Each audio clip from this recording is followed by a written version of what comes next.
What's up, everybody? It's your boy Nolan, and I'm here with my friend Sammy Catlin, and we are here in Las Vegas.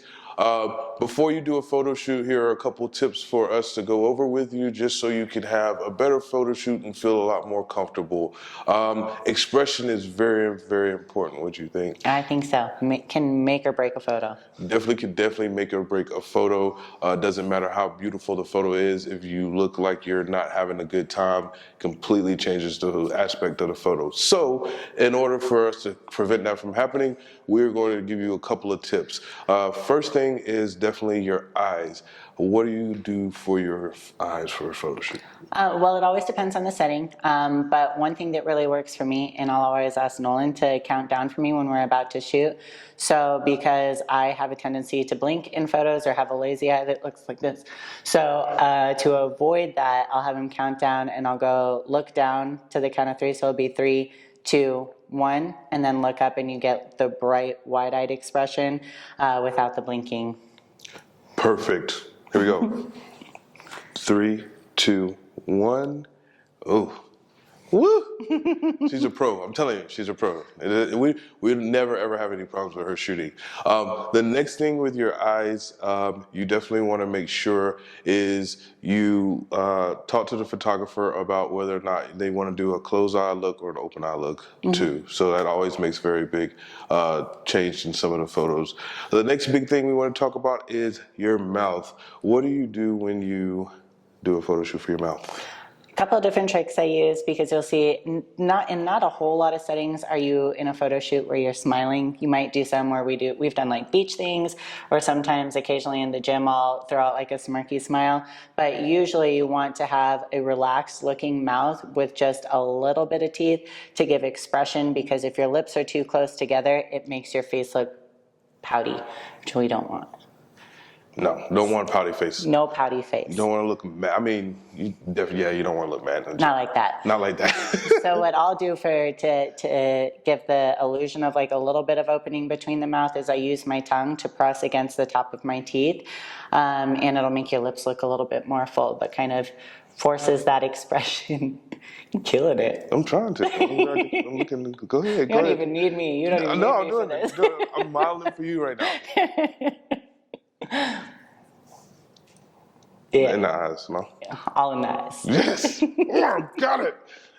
Yes. So make sure when you do it, teeth, tongue to your teeth actually helps, and it creates a separation, because naturally when you put your tongue up there, it creates a separation with your mouth. And then also when you do your mouth, you want to make sure that you don't do a tight lip, because it looks really, really bad. Yeah, that looks, no, we're not going to do that. So a good look, perfect, and then tight lip.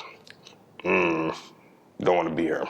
Or even just, yeah, that gives an illusion of like, God, I'm not into this. Yeah, I'm not in this. Yeah. Next thing is your neck. What do you do for your neck? So for me, because I'm very trap dominant, so I always will roll my shoulders back and down, so keep my scapula down. Think really long neck and chin straight forward, unless you're directed to like do a little tilt or something. And I'll always look with my eyes instead of my moving my head to look. Yes, that is very important. You do not want to move your head too much. You want to definitely keep your eyes straight. Typically, when you turn your head too much, you start creating some unsightly little wrinkles in your neck. Everybody has them. Doesn't look good. Or the double chin. Or the double chin. We don't want that either. We definitely don't like that, especially when we're editing. Don't want to do that. Long neck. Long neck, shoulders back, perfect. And then next thing we're going to talk about are your hands. With your hands, what do you do with your hands? Oh, it was my turn. So hands, I always think like one big thing is you don't want to force too much tension into your hands. So you're not like making fists, you're not locking anything out there, because in a picture, your eye automatically goes to the tension. So it's very, very distracting. So I always think like light hands, and like you were saying, like really light and flexible in the wrist, so we're never locking out in anything. Spirit fingers. Yes. Gentle spirit fingers. I'm getting this. You are. I'm getting this. Get the abs and everything. Whoa. or something right on tape. Oh, girl, stop. Yes, so definitely with your hands, don't tense up. White knuckling, it shows a lot in your pictures. And then also, like she said, very relaxed wrists, not very rigid. Also, you want to make sure you keep your hands from facing the camera. It looks kind of bulky and bad. Sometimes it actually deforms your hand and makes it look bigger than it really is. Another thing you want to do is if you are grabbing clothing, you never want to go towards the camera. You always want to turn and show this side. Makes it look very, very good. Next thing is elbows. We don't want to do this unless you're doing a dance like that. Yes, or maybe the left. Oh, sprinkler, that's classic. I'm way too out of. Yeah, you do it better than me. That's so bad. I look so like I've never done that before. It's so crazy. Yes. So with your arms never like this, you definitely want your arms out.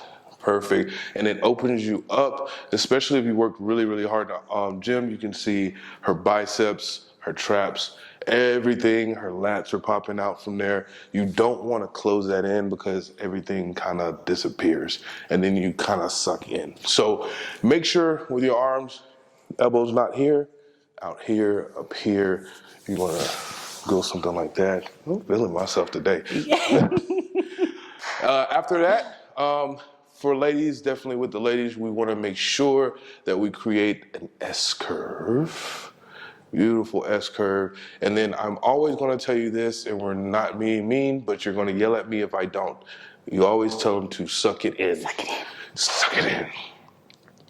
A lot of you who do fitness know how to vacuum. We might say vacuum. Those who are not into the competitive realm, but you still want to show off that stomach, make sure you just suck it in, all right? So typically, like what I do is I'll say 3, 2, 1, and then there you go, right there. So when I count you down, that's when you start exhaling, very tight.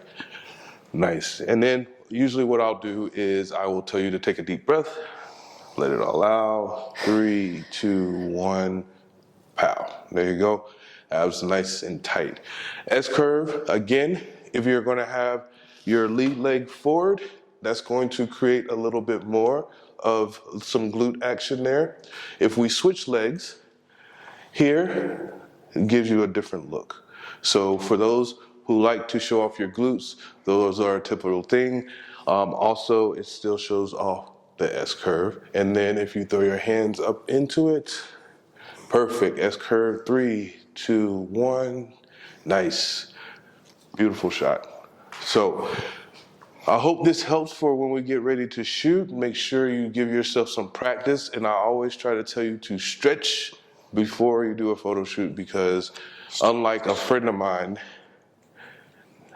That's me, I'm that friend. you might end up waking up with some ailment to your arms or something which prevents you from doing anything. So make sure you stretch because you will be working hard during your photo shoot. If you have any other questions, make sure you reach out to me. I can't wait to shoot with you soon.